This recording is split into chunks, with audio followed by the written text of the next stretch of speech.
안녕하세요. 네, 자유지식의 김반장입니다. 네, 저는 양반장입니다. 유용한 것들을 정리해서 알려드리는 복지뉴스 시리즈를 새로 시작해보고자 합니다. 그래서 첫 시간에는 제가 2개 준비하고 네. 양반장도 2개 준비해서 좀 알려드리려고 해요. 네. 자, 첫 번째 뉴스는 제가 좀 갖고 왔어요. 주로 자동차에 관련한 거 네. 2가지 준비를 좀 해봤습니다. 첫 번째는 장애인 유공자 등 6명이 타는 거 6인승 자동차도 고속도로 통행료 감면, 제목으로 더 인디고에서 조선민 기자가 쓴 기사를 가져와 봤어요. 장애인 유공자 등 6인승 차량도 고속도로 통행료 감면, 네. 무슨 말인지 알겠어요? 잘 모르겠어요. 그렇죠. 6명이 타는 네. 큰 네. 차를 감면해 주신다는 걸까요? 그렇죠. 이제 우리가 경차들도 네. 통행료 감면 받고, 네. 통행료로 감면 받는 자동차들이 꽤 있어요. 네. 그 중에서 이제 장애인 및 유공자들도 받는데 기존에 6인승은 안 됐었다는 거죠. 9인승, 7인승 뭐 이거 있잖아요. 네. 그런 것만 됐는데 이제 6인승 차량도 된다. 일단 SUV가 있잖아요. 23일부터 100일량의 제한 없이, 이달 23일부터, 이거 6월 23일부터니까 조금 지났죠, 지금. 장애인 등의 6인승 차량도 고속도로 통행료를 감면받을 수 있다. 고속도로 통행료 감면을 받으려면 최초에는 어떻게 했었냐면, 네. 장애인 복지카드. 그렇지, 복지카드를 네. 이 톨게이트 들어가서 이제 그 요금하는 데 있잖아요. 네. 거기서 이렇게 보여줬단 말이에요. 네. 그래갖고 동승인 중에서 또는 당사자가 장애인인가 확인해서 이제 감면해줬는데 하이패스가 막 생겼잖아요. 네. 그러니까 이제 하이패스 기계를 등록해야 됐었어요. 네.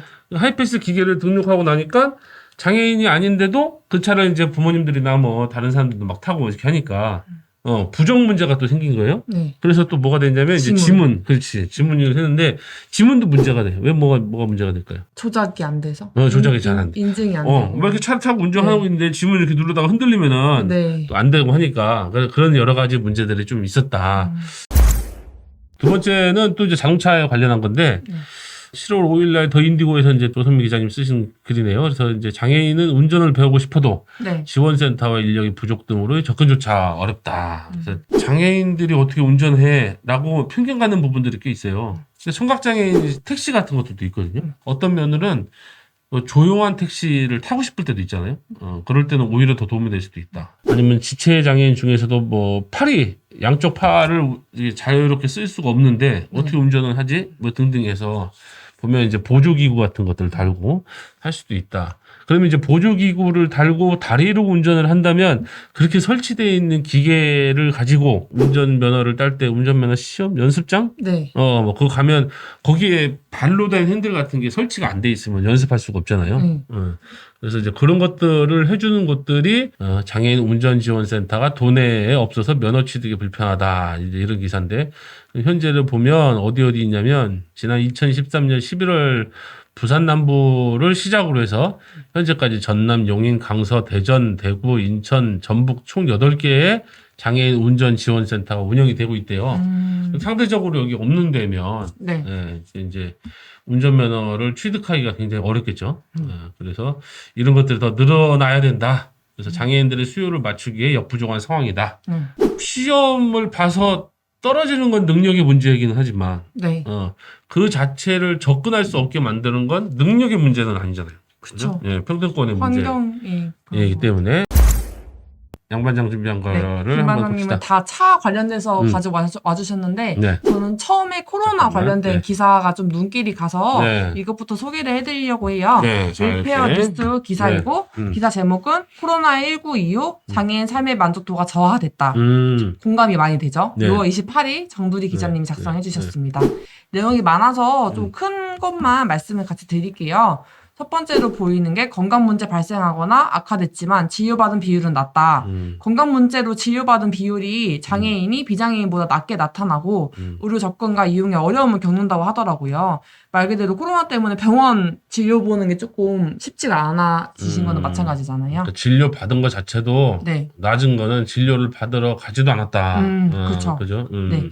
그래서 장애인에게 새롭게 발생 및 악화된 건강 문제로는 근골격계 증상 및 질환이 36.6%, 정신질환 27.3%, 당뇨병 순으로 높게 나타났다라고 말씀해 주시네요. 이제 장애인분들의 상당수가 어르신들이에요, 또. 그렇죠. 그래서 어르신들도 활동이 저하되니까 네. 밖에 나가서 활동할 수가 없으니까 당연히 근골격계 증상이나 뭐 이런 것들이 질환이 많아질 테고 시설에 있는 장애인들은 밖에 못 나갔으니까 네. 예, 특히나 이제 뭐 거진 2년 다 됐잖아요 지금. 가정에서만 계시는 시간이 많다 보니까 그치. 운동 관련해서도 그렇죠. 많이 있을 것 같아요. 제가 장애인분들도 밖에 나갈 수가 없으니까 네. 이거 너무 큰 문제이기는 했어요. 이제 그런 것들이 이제 뭐 이렇게 연구 자료로 이제 발표가 좀 됐네요. 네.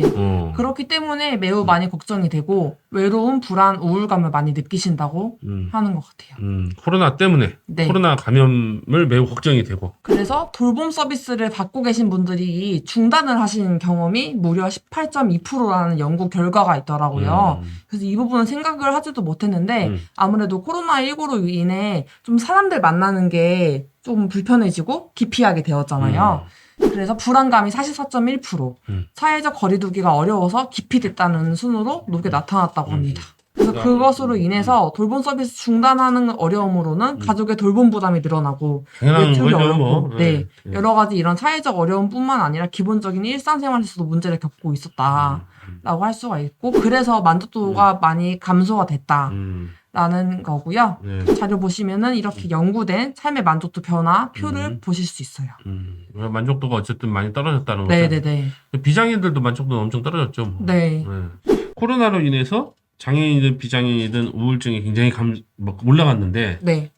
양반장은 거기서 좀 제외고 아니야. 양반장은 제외고 저는 많이 올라갔고 네. 저번에 우리 저번 시간에도 확인을 해봤으니까 네. 그때 우울증 다루면서 네. 근데 어쨌든 상상은 할 수 있었던 거죠 이제 네. 그렇게 다들 올라갔겠거니 우울증이 굉장히 많이 증가됐고 우울감이 많이 올랐겠거니 라고 우리가 추측은 해볼 수 있지만 이제 연구 자료로는 처음 나왔다. 네. 그런 데서 의미가 좀 있는 것 같아요. 네. 그러면 장애인들을 위한 발달 장애인이든 아니면 시설 장애인이든 이들에 대한 뭔가의 매뉴얼이나 뭔가의 대책 같은 것들도 준비가 됐어야 되는데 네. 잘 모르죠. 네. 그러니까는 양반장은 나중에 그것도 좀 찾아갖고 네. 거기에 대한 대책들을 좀 이렇게 나왔으면 좋겠네요. 네.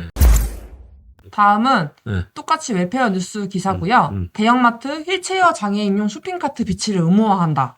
2021년 6월 30일 박성용 기자님이 작성을 해주셨습니다. 마트 같은 데를 자주 가시는 편이세요? 저는 마트는 이제 거의 잘 안 가는 것 같아요. 한 달에 한 번 가나 이제 마트 가요? 마트를 가끔씩 장 보러 가는 상황인데 쇼핑카트를 생각지도 못했어요. 그래서 휠체어 장애인용 쇼핑카트는 어떻게 생긴 건지는 아직 모르겠지만 그러니까. 이게 의무화가 됐다는 기사가 있어서 안내를 드리면 좋을 것 같아요. 그래서 앞으로 좀 이런 카트가 구비되는 거라 네. 또한 안전 상비 용품 등의 점자와 음성 표기가 의무화될 전망이다. 생각해보니까 마트에서 장 볼 때 점자 표시된 거를 본 적이 없어서 시각장애인 분들은 어떻게 하시고 좀 이런 휠체어 타신 분들은 어떻게 장을 보시는지 좀 특히 비상약 같은 거 혹시 약 잘못 드셨다가 더 후유증 앓고 적은 없으셨어요? 네. 네. 약 먹다가 후유증? 네. 뭐 잘못 먹었다든지. 약 먹고 후유증은 없어요. 잘못 먹고 후유증 많이 있는데. 네. 약도 유통기한 같은 게 또 있기 때문에 그런 것도 확인할 수 있게 좀 개선이 되면은 좋을 것 같아요. 그 신박한 것들이 이렇게 소개하는 영상 같은 데 보면 네. 혹시 이렇게 따라다니는 여행용 가방 본 적 있어요? 없어요? 따라다니는 그 영상 보면 되게 아주 신박한 것들 많이 있어요. 따라다니는 하여튼 찾아보십시오. 찾아보면 그거를 이렇게 밀고 다니잖아요. 이렇게 사람들이. 근데 지금 AI 기술이 발전돼가지고 내가 옆에다 뭘 차고 있으면 그게 따라다녀요. 공항에서 이렇게. 그거하고 비슷하게 해가지고 지금 아마존은 거의 AI가 물류 배송을 막 하잖아요. 지금. 아마존 창고에 들어가면 AI가 막 물류 배송을 하거든요. 분류하고. 아무튼 뭐 오늘 여기까지 간단하게 좀 해봤습니다. 앞으로도 좀 큰 이슈라든지 꼭 말씀드리고 싶은 기사를 가지고 와서 주간으로 말씀을 드리겠습니다. 알겠습니다. 네. 수고하셨습니다. 수고하셨습니다. 네.